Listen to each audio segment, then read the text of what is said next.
Hello everyone, I'm Saket Bajpayee, Director of Prayas Physics Classes, Dehradun. Welcome students, welcome to the fifth lecture of Electromagnetic Induction. बच्चों इस lecture में हम लोग एक बहुत ही प्यारी सी चीज पढ़ेंगे जिसका नाम है म्यूचुअल इंडक्शन. ठीक है, तो चलिए बेसिकली ये बच्चों एक ऐसा टॉपिक है जो हम लोगों ने पहले भी पढ़ रखा है, तो उसको थोड़ा सा और डेप्थ में हम लोग एनालाइज करेंगे.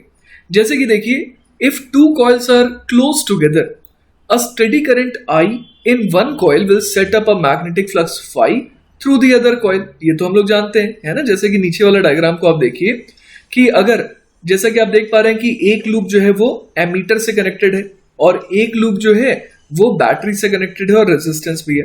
तो हम लोग समझ पा रहे हैं कि जब यहाँ पर स्विच को क्लोज करा जाएगा तो क्या होगा, इसके अंदर एक करंट डेवलप होगी.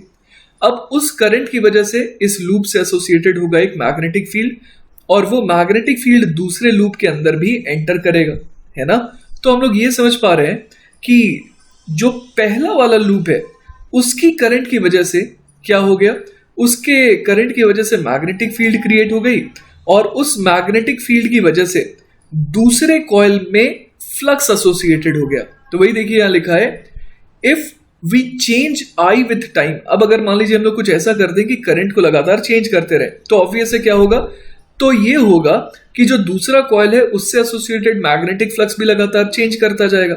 और हम लोग जानते हैं कि बाय फैराडेज लॉ क्या होगा, एक ईएमएफ ई इंड्यूस होगा इन द सेकंड कॉइल, और इसी प्रोसेस को तो बच्चों हम लोग क्या कहते थे, इंडक्शन कहते थे.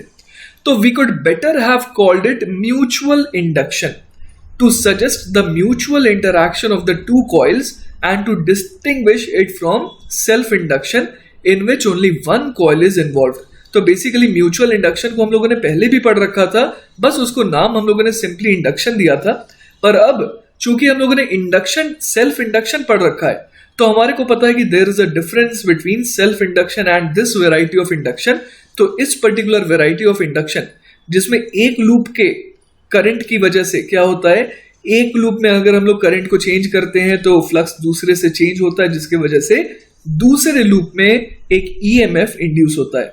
तो इस फिनोमिनन को हम लोग क्या नाम देते हैं बच्चों, म्यूचुअल इंडक्शन. तो वही यहां लिखा है कि closing the switch causes a current in the left hand loop. तो बच्चों अब तक हम लोगों ने एक क्वालिटेटिव डिस्कशन करा रिगार्डिंग म्यूचुअल इंडक्शन. अब हम लोग बात करते हैं थोड़ा क्वांटिटेटिव डिस्कशन के ऊपर. तो जैसे कि हम लोगों ने अभी अभी देखा था कि we had two closed circuits जो कि काफी पास पास रखे हुए थे और एक में मान लीजिए कि हम लोगों ने करंट आई दौड़ाया. ठीक है, तो उसकी वजह से क्या हुआ होगा, एक मैग्नेटिक फील्ड क्रिएट हुआ होगा और उस मैग्नेटिक फील्ड की वजह से एक फ्लक्स फाई एसोसिएटेड होगा through the area bounded by the other circuit, क्योंकि वो जो फील्ड लाइंस है वो दूसरे सर्किट में भी तो एंटर कर रही है जिसकी वजह से जो दूसरा लूप है उससे एक फ्लक्स फाई एसोसिएटेड होगा. As the magnetic field at a point is proportional to the current producing it, we can write phi is equal to mi. तो बेसिकली यहाँ पर m जो है वो प्रोपोर्शनैलिटी कांस्टेंट का रोल प्ले कर रहा है. फाई हम लोग जानते हैं कि जो दूसरे लूप से एसोसिएटेड फ्लक्स है वो बढ़ता जाएगा जैसे जैसे हम लोग पहले वाले लूप में करंट को बढ़ाते जाएंगे, है ना. जितना ज्यादा करंट होगा उतना ज्यादा स्ट्रॉन्ग मैग्नेटिक फील्ड लाइंस होंगी और जितना ज्यादा स्ट्रॉन्ग मैग्नेटिक फील्ड लाइंस होंगी उतना ही स्ट्रॉन्ग मैग्नेटिक फ्लक्स एसोसिएटेड होगा दूसरी लूप से. तो हम लोग ये तो श्योर थे कि फाई प्रोपोर्शनल टू आई होना ही है और यहाँ पर जो प्रोपोर्शनैलिटी कांस्टेंट है उसे कैपिटल एम कह दिया, है ना. वही यहाँ पर लिखा है बच्चों, where M is a constant depending on the geometrical shapes of the two circuits and their placing. मतलब कि इस बात पर डिपेंड करता है कि उसकी ज्योमेट्रिकल शेप कैसी है ना, उन लूप्स की ज्योमेट्रिकल शेप कैसी है और साथ ही साथ किस तरीके से वो दोनों प्लेस हो रहे हैं. क्योंकि जो फ्लक्स है वो मैग्नेटिक फील्ड के स्ट्रेंथ पे तो चलिए डिपेंड करता है, लेकिन इसके अलावा इन सारी चीजों पे भी तो डिपेंड करता है ना कि कितना दूर रखा है वो दोनों या किस तरीके का शेप है इन दोनों का, है ना, उस पे भी तो बात आती है. तो इसीलिए बच्चों यहाँ पर जो m है उसको कहते हैं mutual inductance of the given pair of circuits. ये किसी एक लूप पे नहीं बल्कि दोनों पे ही डिपेंड करता है ना. तो ये एक म्यूचुअल सी चीज है जिसका नाम इसीलिए क्या पड़ गया, म्यूचुअल इंडक्टेंस. इसके अलावा बच्चों एक मजेदार चीज यहां पर हासिल होती है एक्सपेरिमेंटली, और वो ये है कि if the same current I is passed in the second circuit and the flux is calculated through the area bounded by the first circuit. मतलब हम लोगों ने बिल्कुल सिचुएशन को पलट दिया, है ना। तब क्या होगा, the same proportionality constant m appears, ठीक है। मतलब कि ये डिपेंड नहीं कर रहा कि आप करंट किस में दौड़ा रहे हैं। जैसे कि मान लीजिए आपके पास दो लूप है, आपने अगर पहले नंबर वाले लूप में करंट आई दौड़ाया और आपने फ्लक्स देखा सेकेंड लूप में, तो आपने क्या लिख दिया, phi is equal to M into I. अब मान लीजिए यही चीज सिचुएशन को आपने पलट दिया, अब आपने सेकेंड कॉइल में जो है करंट आई दौड़ाया और अब आपने कैलकुलेट करा flux in the first loop, है ना। तो आप क्या फिर से लिख सकते हैं, phi will be equal to again M into I, ठीक है। मतलब यहां पर जो m है वो इस बात पे डिपेंड नहीं करता है कि आपने करंट किस में दौड़ाया और आपने फ्लक्स किस में कैलकुलेट करा, ठीक है। अब एक और इंपॉर्टेंट बात है कि if there are more than one turns in a circuit, one has to add the flux through each turn before applying equation, है ना। हम लोग जो phi is equal to M I लिखते हैं उसमें फाई क्या होता है, फाई होता है ओवरऑल फ्लक्स। तो अगर एक से ज्यादा लूप्स होंगे तो हमें क्या करना होगा, हमें तो नेट फ्लक्स चाहिए, तो हम लोग सारे के सारे लूप से एसोसिएटेड फ्लक्स को ऐड करेंगे, ठीक है। अब देखिए अगला point, if the current I in one circuit changes with time, है ना, जिसमें हम लोगों ने बैटरी लगा रखी है, जिसमें हम लोग करंट आई नोटिस कर रहे थे, अगर उस करंट आई को हम लोग लगातार चेंज करने लगेंगे तो आप समझ पा रहे हैं अब क्या होने वाला है, अब दूसरे लूप से एसोसिएटेड फ्लक्स में चेंज आएगा और उसके अंदर क्या इंड्यूस होगा, ईएमएफ बाय फैराडेज लॉ। तो वही यहां लिखा है, if the current I in one circuit changes with time, the flux through the area bounded by the second circuit also changes, thus an EMF is induced in the second circuit. This phenomenon is called mutual induction. और वही चीज बच्चों देखिए यहां पर लिख दी गई है कि जैसे कि हमें पता था फाई इज इक्वल टू क्या होता है, फाई होता है m इंटू आई। तो हमें पता है कि EMF कितना हो जाएगा, minus of d phi upon d t, और वो कितना आ जाएगा, minus of m d I upon d t, जैसा कि यहां पर ऑलरेडी मेंशन्ड है, ठीक है। चलिए बच्चों, तो एक आसान सा सवाल देखते हैं इस प्यारे से कॉन्सेप्ट के ऊपर।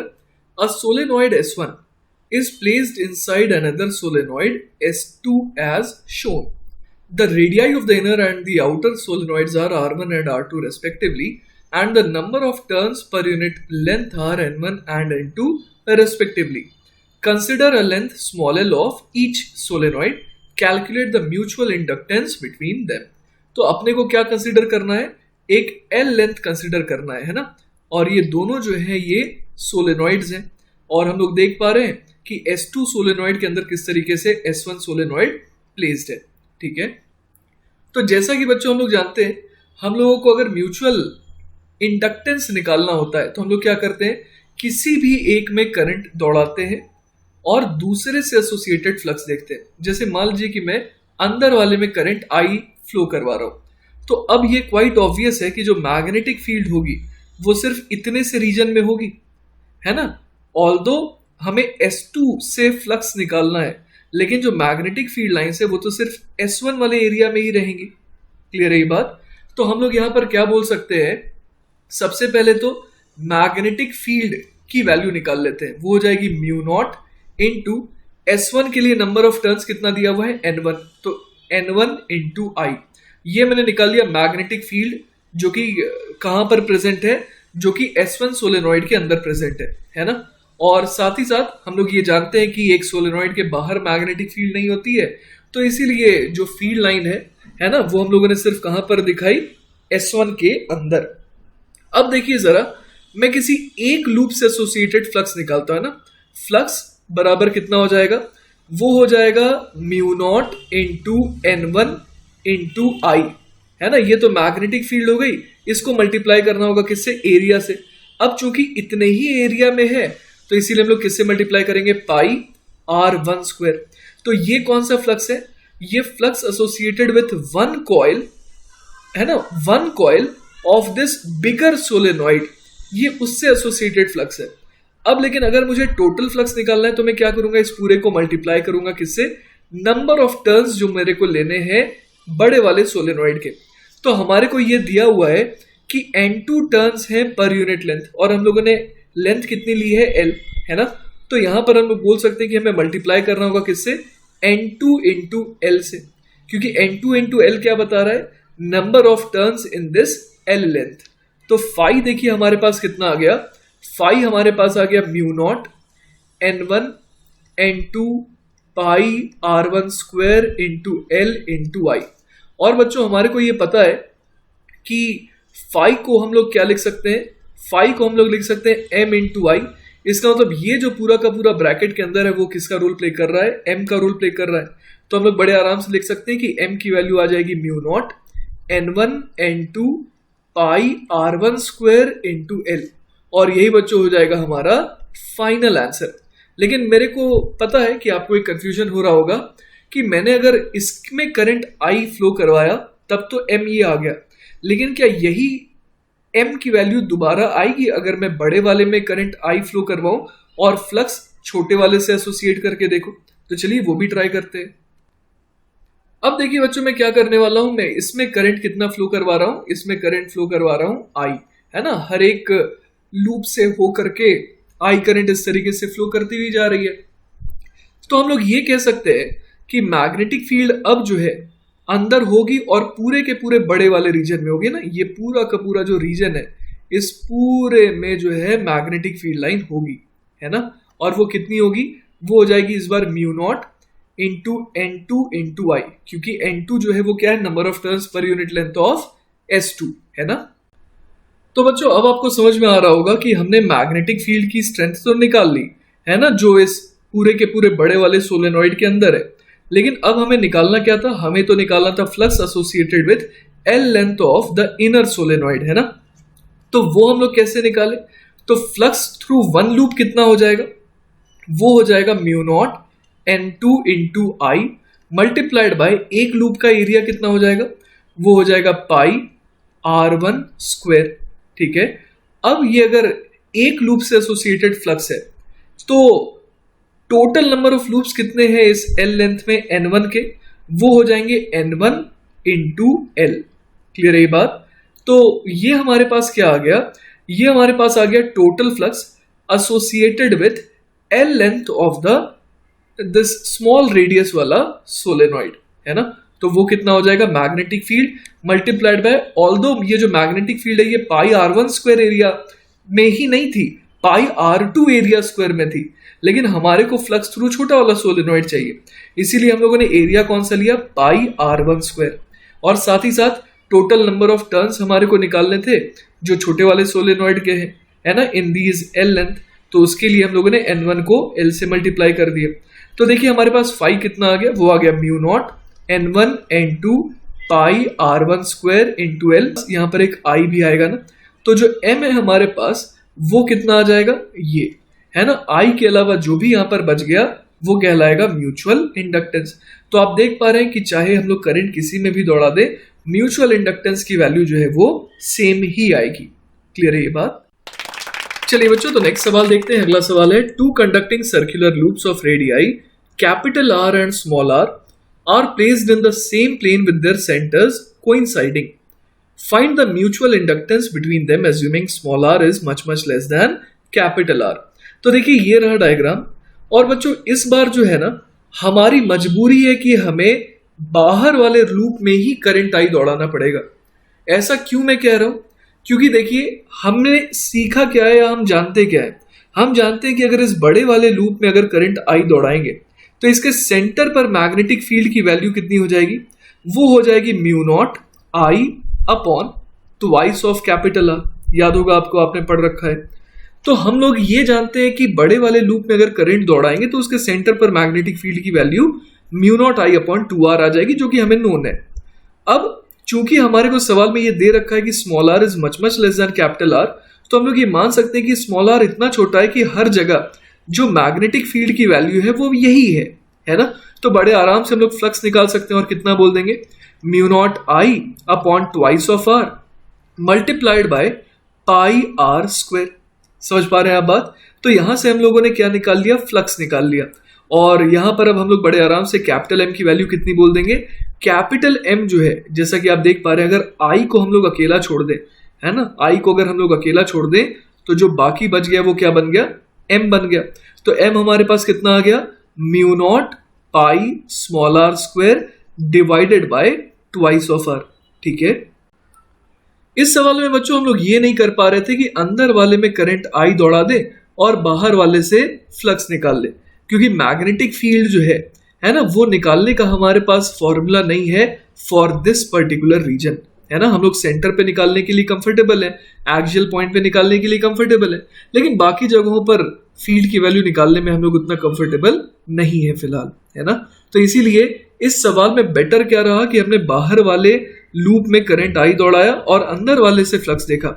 ऑल्दो अगर करंट आई दौड़ाएंगे अंदर वाले में तो हम लोगों को अब ये पता है ना, कि flux associated with this bigger coil वो कितना आ जाएगा, वो आ जाएगा कैपिटल M इंटू आई, और यहाँ पर कैपिटल M वही रहेगा जो अभी अभी हम लोगों ने डिराइव करा, ठीक है। लेकिन हम लोगों को सवाल सॉल्व करने के लिए इस बार क्या करना पड़ा, आउटर लूप में ही करंट आई दौड़ाना पड़ा, ठीक है। ऑल्दो अंदर वाले में करंट आई दौड़ाते तो कोई दिक्कत नहीं थी, बस हम लोग इतने केपेबल नहीं थे कि हम लोग फ्लक्स निकाल पाते, ठीक है। चलिए बच्चों, तो नेक्स्ट सवाल देखते हैं। अगला सवाल है, figure shows a toroidal coil S1 of a rectangular cross section containing n loops. Its inner and outer radii are small a and small b respectively. The height of the toroid is h.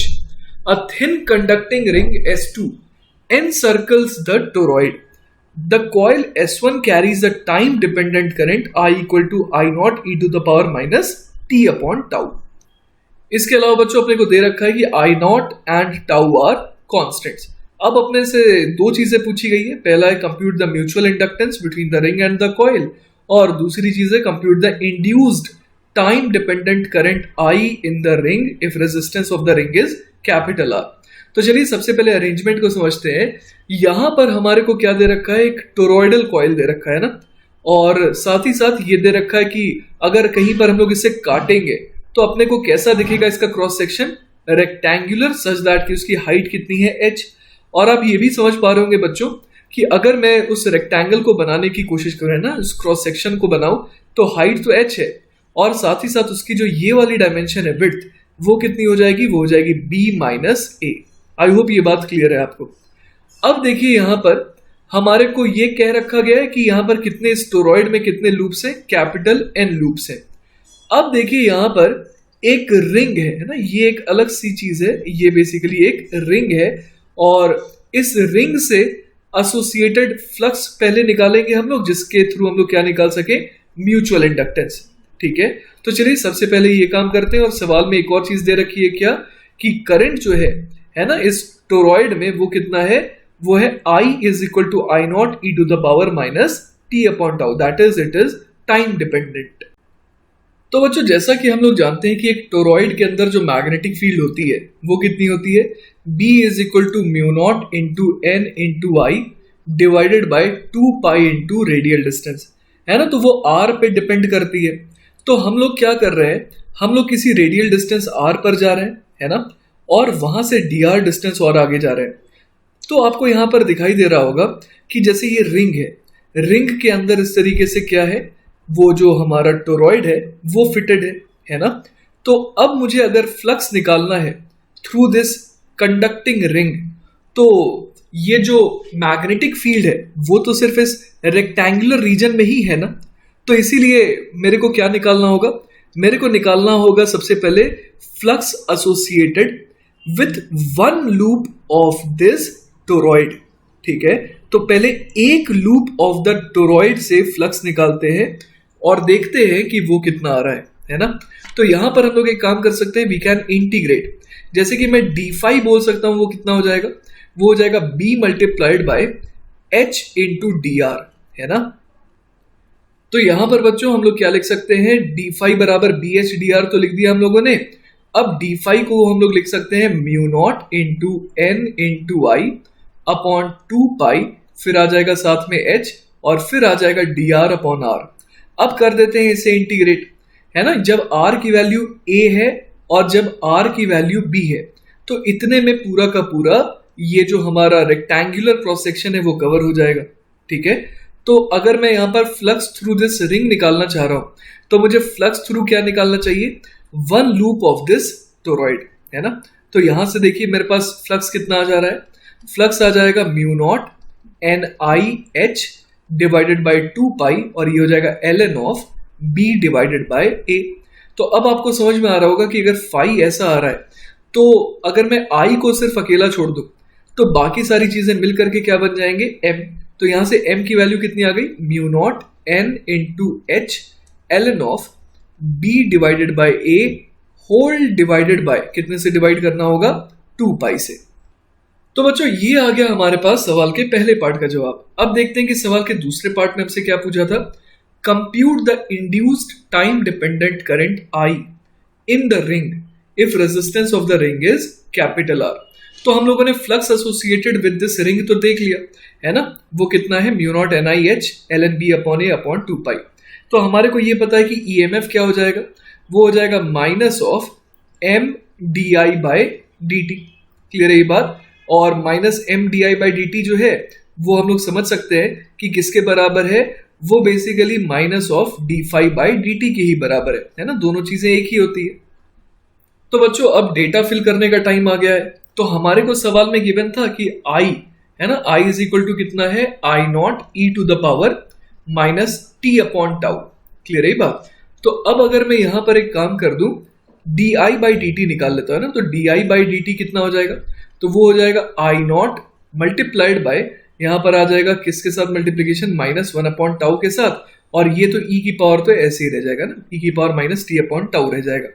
तो D I upon d T ये आ गया, और इसको multiply कर देंगे किसके साथ, minus M के साथ। तो हमारे पास जो ईएमएफ इंड्यूस्ड आ जाएगा है ना, वो कितना हो जाएगा, mu not N H L N of B upon A whole divided by twice of pi, और साथ ही साथ फिर इसको मल्टीप्लाई करना होगा किससे, इसको मल्टीप्लाई करना होगा I nought upon tau E to the power minus T upon tau के साथ। तो बच्चों एक बार जब हमारे पास उस रिंग में इंड्यूस्ड ईएमएफ आ गया, तो अब इसे अगर रेजिस्टेंस से डिवाइड कर देंगे तो अपने पास क्या आ जाएगा, अपने पास आ जाएगा करंट है ना। तो आई डैश की वैल्यू हो जाएगी ईएमएफ डिवाइडेड बाय रेजिस्टेंस, जो कि हो जाएगा mu not N into h L N of B upon a multiplied by I not E to the power minus T upon tau, और इस पूरे को डिवाइड करना होगा किससे, 2 पाई आर भी आ जाएगा यहां पर, और टाउ तो था ही। तो बच्चों ये हो गया हमारा फाइनल आंसर। यही वो करंट है जो किसमें फ्लो करेगा, रिंग में फ्लो करेगा। और ये क्यों फ्लो कर रहा है, क्योंकि जो टोरॉइड था है ना, जो हमने देखा था यहाँ पर कि जो टोरॉइड सवाल में गिवन था, उसमें जो करंट फ्लो कर रहा है वो लगातार क्या होता जा रहा है, चेंज होता जा रहा है।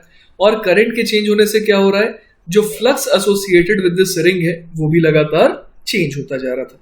ऑलराइट, चलिए बच्चों तो नेक्स्ट टॉपिक पर आ जाते हैं, जो कि है कोएफिशिएंट ऑफ कपलिंग। ठीक है, तो लेट अस अज्यूम कि दो कॉइल जो है ना, एक में करंट I1 फ्लो कर रहा है और एक में करंट I2 फ्लो कर रहा है। ठीक है, and they are placed very close to each other. If self inductance of two coils are L1 and L2 respectively and their mutual inductance is capital M, है ना, मतलब कि अपने को सेल्फ इंडक्टेंसेस दे रखे हैं और अपने को म्यूचुअल इंडक्टेंस दे रखा है। तो आप समझ सकते हैं कि φ11 है ना, φ11 का मतलब क्या हो जाएगा, flux in coil 1 because of current in coil 1। ये हम लोग पढ़ रखे हैं ना, इस तरीके से ही लिखते हैं। तो ये जो है ये क्या बन जाएगा, मतलब खुद के करंट की वजह से खुद में फ्लक्स, मतलब ये L1 इंटू I1 हो जाएगा, है ना, सेल्फ इंडक्टेंस वाला फंडा यहां लग जाएगा। उसी तरीके से φ22 क्या हो जाएगा, φ22 का मतलब हो गया flux in coil 2 because of current in coil 2, है ना। तो इसका मतलब भी क्या हो गया, यहां पर भी सेल्फ इंडक्टेंस वाला फंडा यूज होना है। अब लेकिन आप φ21 देखिए, φ21 का मतलब क्या हुआ, फ्लक्स किसमें, फ्लक्स इन कॉइल 2, किसकी वजह से, current in coil 1।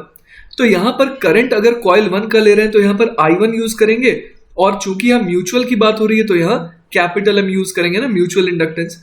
And similarly φ12 का मतलब हो जाएगा flux in coil 1 because of current in coil 2, जो कि सिंपली हो जाएगा MI2।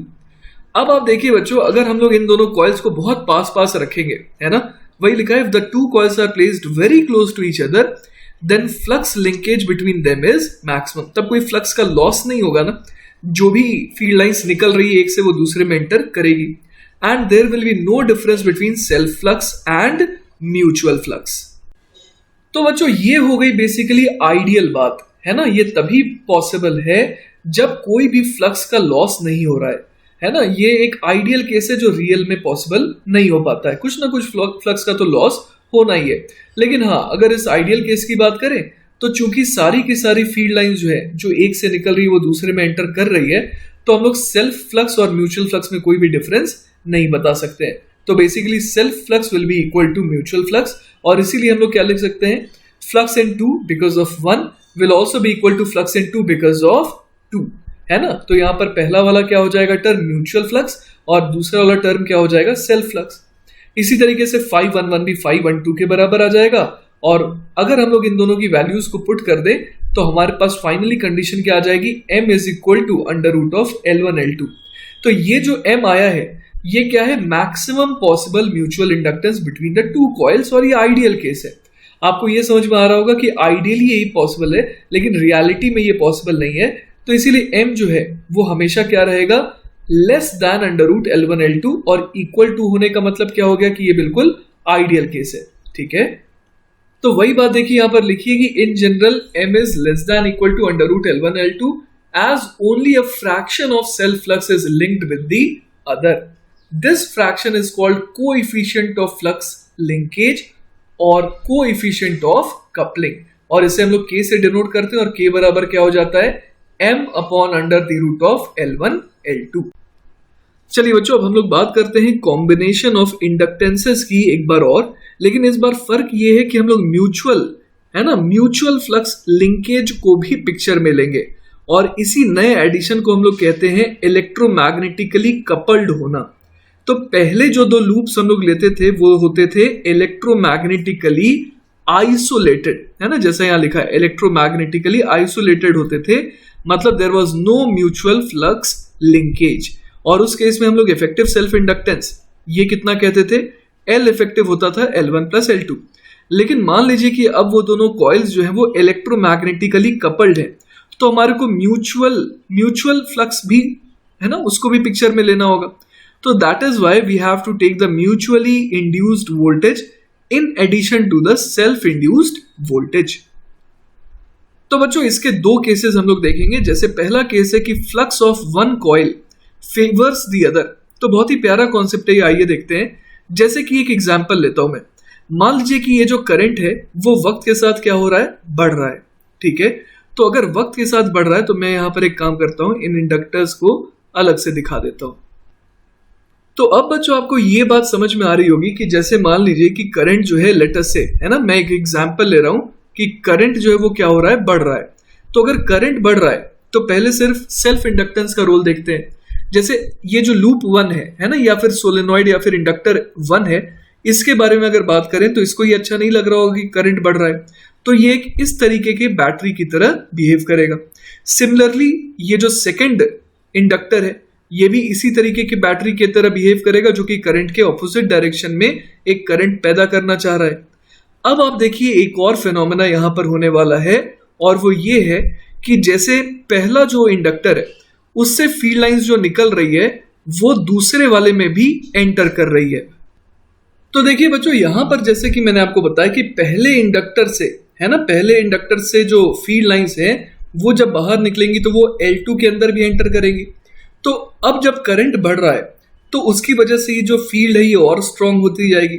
तो इसकी वजह से ये जो फील्ड लाइंस है ये और स्ट्रांग होकर के एंटर करेंगी किसमें, सेकंड वाले इंडक्टर में।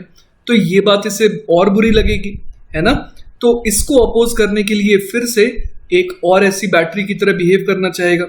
मतलब कि ये दो अलग अलग लड़ाई लड़ रहा है, एक तो करंट की वजह से, और दूसरी लड़ाई अभी अभी इसने और लड़ी किसकी वजह से, कि जो करंट के बढ़ने से ये जो इंडक्टर 1 है उसमें जो फील्ड है वो और बढ़ गई, जिसकी वजह से एक और परेशानी इस सेकंड नंबर वाले इंडक्टर को फील हुई। तो उससे लड़ने के लिए उसने एक और हथियार क्रिएट कर लिया। और इसी तरीके से हम लोग देख सकते हैं कि L2 में भी करंट तो बढ़ रहा है। अब करंट के बढ़ने से क्या होगा कि L1 में, है ना, L1 में जो है ये टुवर्ड्स राइट डायरेक्शन में जो फील्ड लाइंस बाहर निकल रही वो भी मजबूत होती जा रही है। तो उसको अपोज करने के लिए ये भी एक इस तरीके का EMF एक्स्ट्रा डेवलप करेगा। तो ऊपर दोनों म्यूचुअल वाले हैं और नीचे जो दोनों मैंने मेंशन किए थे वो सेल्फ वाले हैं। तो सबका प्रभाव देखिए एक ही तरीके का हो रहा है, चारों बैटरीज एक तरीके की ही कोशिश कर रही है। तो इसीलिए देखिए एंड में जो रिजल्ट आने वाला है वो कैसा आने वाला है, सबका एडिशन होगा। और उसका रीजन क्या है, आइए देखते हैं। V1 वो क्या है, induced voltage across inductor L1, तो वो कितना हो जाएगा L1 di by dt plus M di by dt, दोनों देखिए ऐड हो रहे हैं ना। उसी तरीके से V2 क्या हो जाएगा, induced voltage across inductor L2, वो कितना हो जाएगा L2 di by dt plus M di by dt, यहां पर देखिए प्लस साइन आ रहा है क्योंकि दोनों ऐड हो रहे हैं।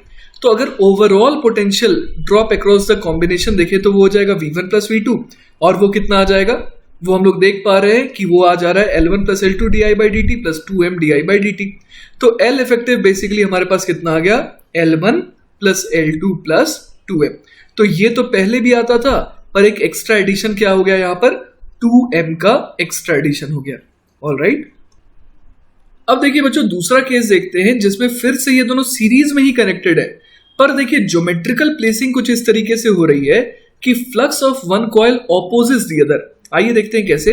इस बार फिर से मान लीजिए फॉर एग्जांपल मैं कह रहा हूं कि इस बार क्या हो रहा है, करंट लेटर से बढ़ रहा है, तो इस बार क्या होगा, ये तो हम लोग कंफर्टेबल हैं कि इंडक्टर की वजह से क्या होने वाला है ना। इंडक्टर की वजह से जैसे हम लोग देख पा रहे हैं कि यहां पर जो ये पहला वाला जो हमारा इंडक्टर है वो इसको अपोज करेगा, तो वो इस तरीके की बैटरी की तरह बिहेव करेगा। सिमिलरली यहां पर करंट इस तरीके से आ रही है, तो इसको ये दूसरा वाला जो इंडक्टर है ये भी क्या करना चाहेगा, अपोज करेगा, तो ये अगेन कैसी बैटरी की तरह बिहेव करेगा, ये बिहेव करेगा कुछ ऐसी बैटरी की तरह। तो ये वाले जो सेल्फ की वजह से जो आए हैं यहाँ पर इंड्यूस्ड ईएमएफ, वो देखिए ऐड हो रहे हैं, क्योंकि देखिए यहां पर भी पॉजिटिव नेगेटिव, फिर इधर गए पॉजिटिव नेगेटिव, तो मतलब ये दोनों तो सीरीज में ऐड हो रहे हैं, है ना। अब अगर हम लोग बात करें किसकी, म्यूचुअल की वजह से, तो यहां पर अगर हम लोग देख पा रहे हैं कि करंट बढ़ रहा है पहले वाले में, तो उसकी वजह से मैग्नेटिक फील्ड लाइन स्ट्रेंथन हो रही है, जिसकी वजह से हम लोग देख पा रहे हैं कि जो फील्ड लाइंस दूसरे में एंटर कर रही है वो और मजबूत होकर के एंटर कर रही है, तो ये इसे बुरा लगेगा। तो इसको अपोज करने के लिए कैसी बैटरी की तरह बिहेव करेगा, ये बिहेव करेगा कुछ ऐसी बैटरी की तरह, है ना। जैसे इसमें टुवर्ड्स राइट ये फील कर पा रहा है कि जो फ्लक्स है वो स्ट्रॉन्ग है, तो वो टुवर्ड्स लेफ्ट एक फील्ड क्रिएट करने की कोशिश करेगा, जिसके लिए वो क्या करेगा, वो एक ऐसी बैटरी की तरह बिहेव करेगा, है ना। और सिमिलर चीज हम लोग यहां पर भी देख सकते हैं कि यहां पर जो दूसरा वाला लूप है, दूसरा वाला इंडक्टर है, उससे जो फील्ड लाइंस निकल रही है ना, उससे जो फील्ड लाइंस निकल रही है वो हम लोग कैसे दिखा सकते हैं, वो चलिए मैं दिखाने की कोशिश करता हूं कुछ इस तरीके से, है ना। इस तरीके से फील्ड लाइन जो है वो 2 नंबर के सोलेनॉइड से निकल करके 1 नंबर के इंडक्टर में एंटर कर रही है। तो अब स्ट्रेंथन हुई हुई फील्ड लाइंस जो है वो इसमें इस तरीके से अगर एंटर करेंगे तो ये से अच्छा नहीं लगेगा, तो इसको अपोज करने के लिए क्या करेगा, ये कुछ इस तरीके की बैटरी की तरह बिहेव करेगा। तो देखिए यहां पर जो दोनों ही के दोनों है ना, यहां पर जैसे कि हम लोग देख पा रहे हैं कि सेल्फ की वजह से ऐसे बैटरी की तरह बिहेव कर रहा था, और म्यूचुअल की वजह से ऐसे बैटरी की तरह बिहेव कर रहा है, जो दोनों एक दूसरे को अपोज कर रहे हैं। साथ ही साथ हम लोगों ने यह भी देखा था कि सेल्फ की वजह से वो ऐसे बैटरी की तरह बिहेव कर रहा है इंडक्टर नंबर 2, लेकिन म्यूचुअल की वजह से वो ऐसे बैटरी की तरह बिहेव कर रहा है जो कि इसके इफेक्ट को अपोज कर रही है। तो इसीलिए देखिए V1 हम लोग क्या लिख देंगे, L1 di by dt minus M di by dt, क्योंकि दोनों एक दूसरे को इस बार अपोज कर रहे हैं।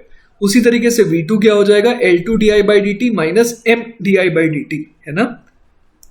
और देखिए दोनों इंडक्टर का इफेक्ट हम लोग समझ पा रहे हैं कि वो सेम है, तो इसीलिए VAB हम लोग कह सकते हैं V1 प्लस V2 आएगा, जिसमें L1 प्लस L2 वाला टर्म तो आ रहा है, लेकिन 2M इस बार क्या हो रहा है, सब्ट्रैक्ट हो रहा है।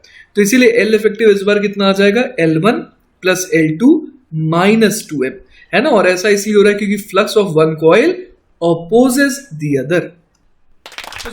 चलिए तो बच्चों इस लेक्चर का आखिरी सवाल देखते हैं हम लोग, और सवाल है find the mutual inductance between the straight wire and the square loop in the given figure.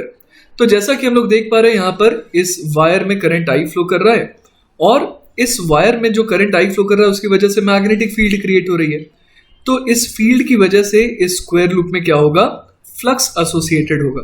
तो अगर हम लोग वो फ्लक्स निकाल लेंगे तो फ्लक्स को किसके बराबर कर देंगे हम लोग, M इंटू आई के। तो चलिए फ्लक्स निकालने की कोशिश करते हैं। हम लोग क्या करेंगे, इस बार किसी स्मॉल आर रेडियल डिस्टेंस पर चलते हैं, है ना। किसी स्मॉल आर रेडियल डिस्टेंस पर गए और वहां पर हम लोग क्या करने वाले हैं, एक dr थिकनेस का एक एलिमेंट सेलेक्ट करते हैं, ठीक है। तो इस जगह पर हम लोग मैग्नेटिक फील्ड की स्ट्रेंथ कितनी बोल देंगे, mu not into I divided by 2 pi into r. अब अगर मुझे डी फाई पता करना है तो डी फाई कितना हो जाएगा, mu naught I upon 2 pi r multiplied by ये जो एलिमेंट है इसका एरिया, जो कि कितना हो जाएगा ए इंटू डी आर। अब कर देंगे इसे इंटीग्रेट तो अपने को टोटल फ्लक्स आ जाएगा, और लिमिट क्या रखेंगे, बी से लेकर के बी प्लस ए तक की। क्लियर है ये बात। तो यहां से देखिए अपने पास फ्लक्स कितना आ जाएगा, फ्लक्स आ जाएगा mu naught I into a upon 2 pi और डी आर अपॉन आर का इंटीग्रेशन एल एन आर, तो ये हो जाएगा l N of b plus a divided by b, है ना। तो ये हमारे पास फाई आ गया, और अगर इसमें से हम लोग आई को हटा दें तो म्यूचुअल इंडक्टेंस की फाइनल वैल्यू क्या आ जाएगी, mu naught a upon 2 pi l N of ये बन जाएगा 1 प्लस ए अपॉन बी, है ना। तो ये देखिए बच्चों, ये हमारा हो जाएगा फाइनल आंसर। ठीक है, तो बच्चों इस लेक्चर में आप लोगों ने म्यूचुअल इंडक्टेंस के बारे में अच्छे से समझा, फिर एंड में हम लोगों ने कोएफिशिएंट ऑफ कपलिंग देखा, और साथ ही साथ इलेक्ट्रोमैग्नेटिकली कपल्ड सिस्टम के लिए भी जो है नेट इंडक्टेंस निकाला। ठीक है ना। तो आई होप कि आपको चीजें अच्छे से समझ में आई होंगी, एंड इन केस अगर कोई डाउट रह जाता है then feel free to contact me, I will be very happy to help you. Take care बच्चों, बाय बाय।